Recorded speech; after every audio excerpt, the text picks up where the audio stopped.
If you have been here for a while, then you know that I have told you bits and pieces of a story. I'm not going to tell it again now. I'm not going to tell you even the bits and pieces again now. This is not the time or the place for it. But if you went back and listened to old sermons or read old sermons, you could put together a lot of the details, a lot of the sequence, a lot of the stuff. And it is a simple truth that I have been burned by the church. I've been hurt by the church. I've been wounded by the church. Not, of course, this church, not this congregation, barely even any particular church, just by people who claim to follow Christ.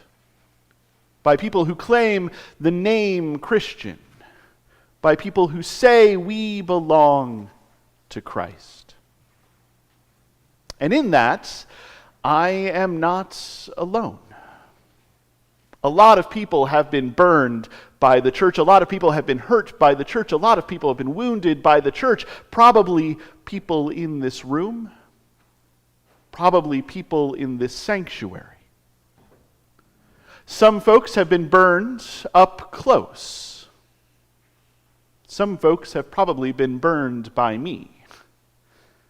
And some folks have been burned from a distance. The church, as we sometimes say, is a hospital for sinners, not a museum for saints, and the church is far from perfect. We are far from perfect. Everyone who claims the name Christian is far from perfect. And sometimes we are hurt, and hurt people hurt people. In our reading today, Jesus is having a little bit of an argument with the Pharisees. He is calling them out. He is telling them, here is the problem with you guys.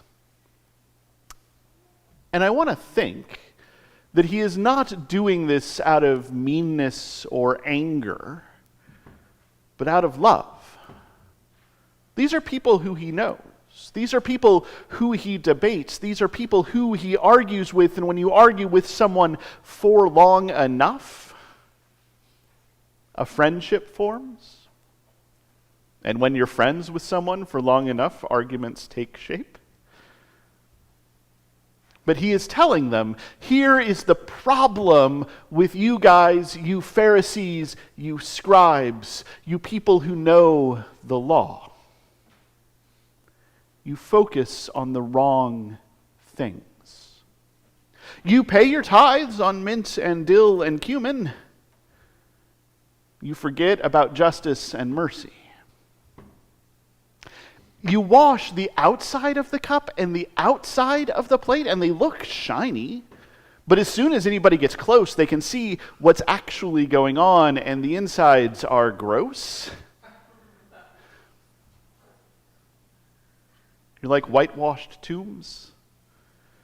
Beautiful on the outside, but full of death and filth on the inside, and let's face it, beautiful on the outside and not very good on the inside. Beautiful on the outside and icky on the inside. Beautiful outside and gross on the inside doesn't work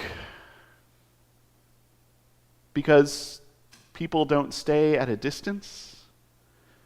People don't look at you from far off. People don't look at us from far off. Eventually, they come close.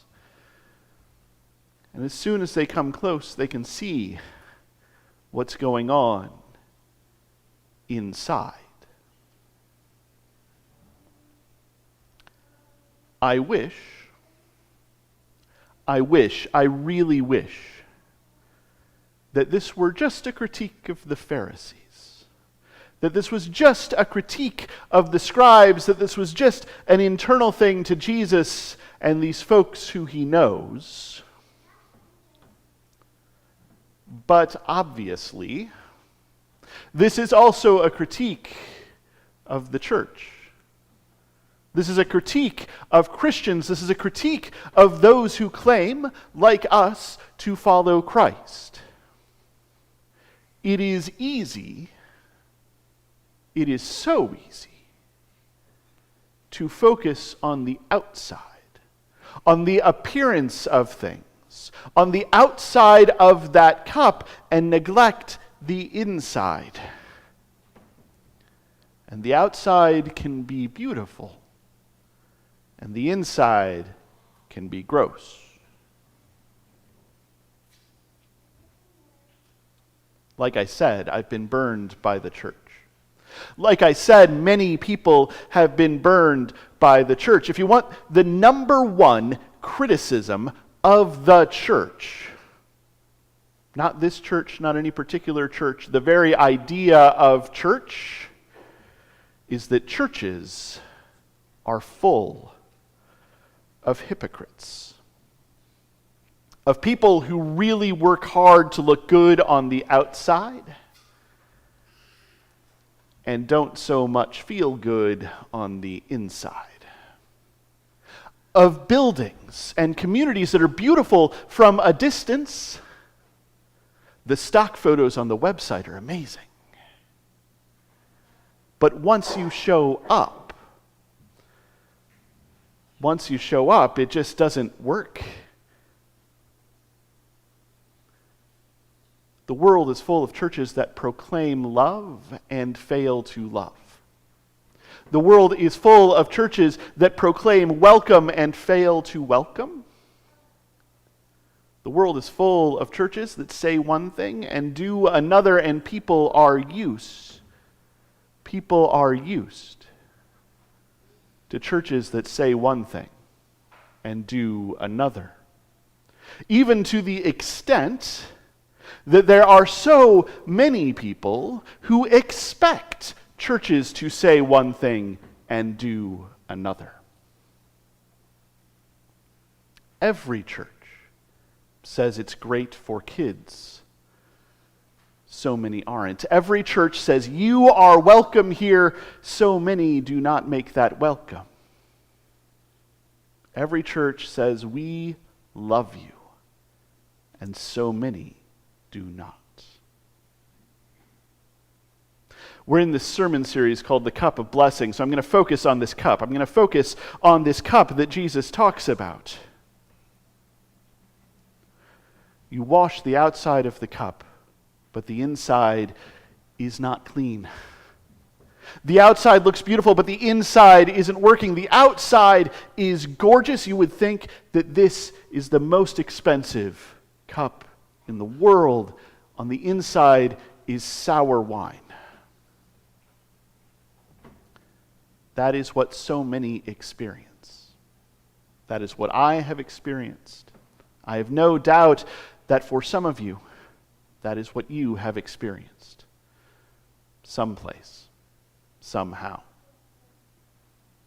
And so Jesus is telling us this truth. Clean the inside of the cup. Clean the inside of the cup, and the outside will become beautiful. It is impossible. It is impossible to be a community that welcomes other people and not have that shine through.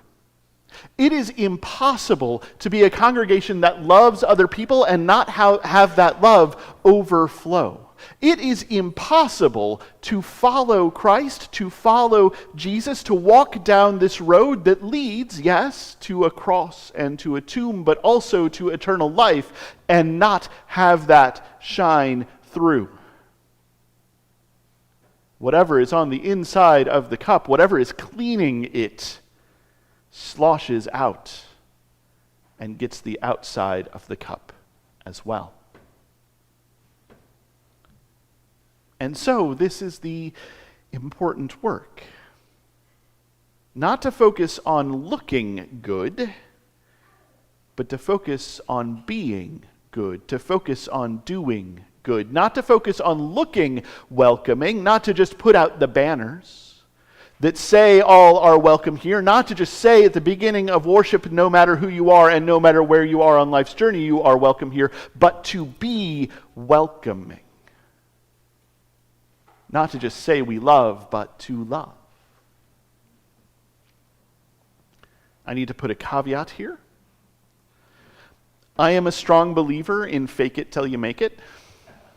I think that it works.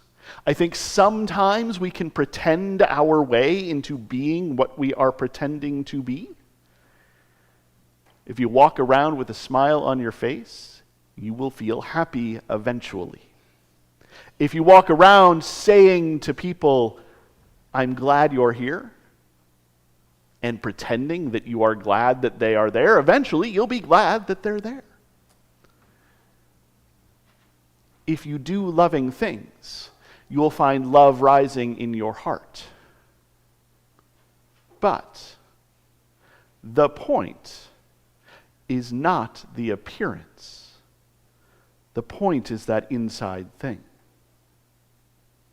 The point is not to look like. The point is to do. The point is to be. The point is not to fake it. The point is to make it. And so that is the work for us.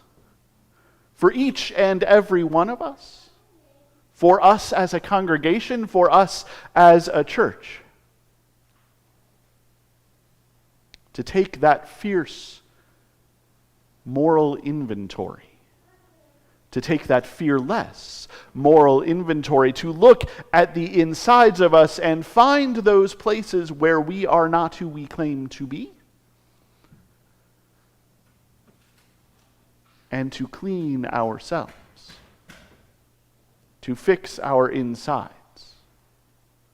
So that when we say we are welcoming, we are welcoming. So that when we say we are loving. So that when we say we are following the God who is love to new, to abundance, to eternal life, that is what we are doing. Because anything else is just a facade. Anything else is just something that is pretty on the inside and not as pretty on the inside, and people will find out what's on the inside. So here is my ask for this sermon. Here is the thing I am urging for this sermon. Here's the thing that I am hoping for our future, for my future, for everyone's future. That we can look at ourselves with honesty, that we can look at ourselves with grace, that we can look at ourselves with courage,